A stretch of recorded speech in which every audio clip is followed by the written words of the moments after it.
innovation is often met with skepticism. As we all know, malaria is a stubborn disease, very stubborn indeed, and has soundly defeated the international community in the past.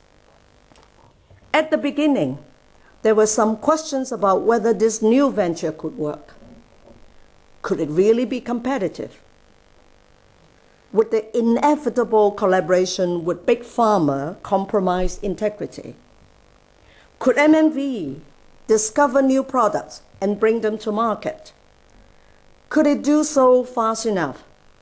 After all, drug discovery is a notoriously high-risk and time-consuming undertaking, fraught with uncertainty. Was it wise to rely on a new partnership model with untested operational features? What if partners lose patience and funds dry up? At the same time, many others hope that the venture's unique partnership model, including the sharing of risks and assets, could reduce sustainability, the cost of developing a new product through to market and to registration, of course. Let me pause here. 10 years later, you have seen the results.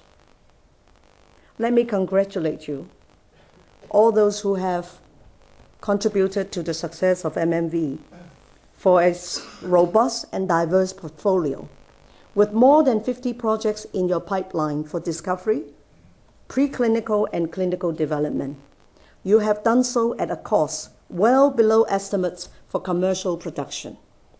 Let me congratulate you on last year's licensing by a very stringent regulatory authority, shall I say, of coartem dispersible, developed in collaboration with Novartis. This is the first fixed-dose ACT formulated, packaged, and favored for pediatric use.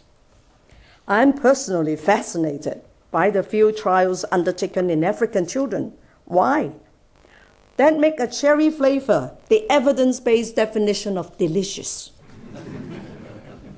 This is genuinely important when the profile of a successful product includes its acceptability in the target population.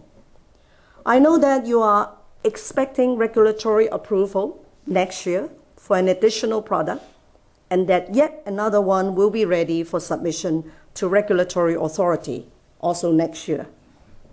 With all these achievements, the skeptics are quiet now. Any of you are skeptics in the audience? So you are the converted. Good. And with your new business plan that embraces the prospect of malaria eradication, the future looks bright.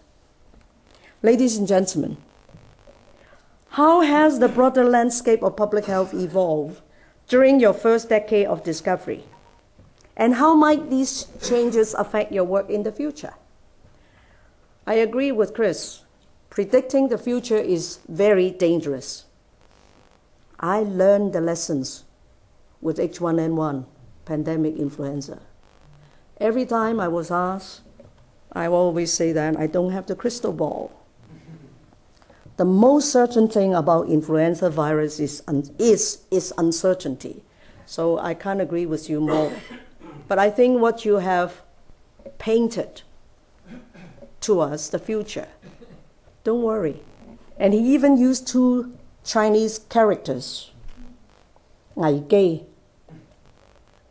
Absolutely, for every opportunity, there is a risk. Don't worry about it, run with it. In just the past few years, the political and public profile of malaria has risen to unprecedented heights. Efforts to combat this disease on multiple fronts have been rewarded with their, what I call, the billion-dollar moment. The significance of the MMV contribution has been soundly endorsed. The statistics in endemic countries are looking better and better, and eradication is back in our vocabulary.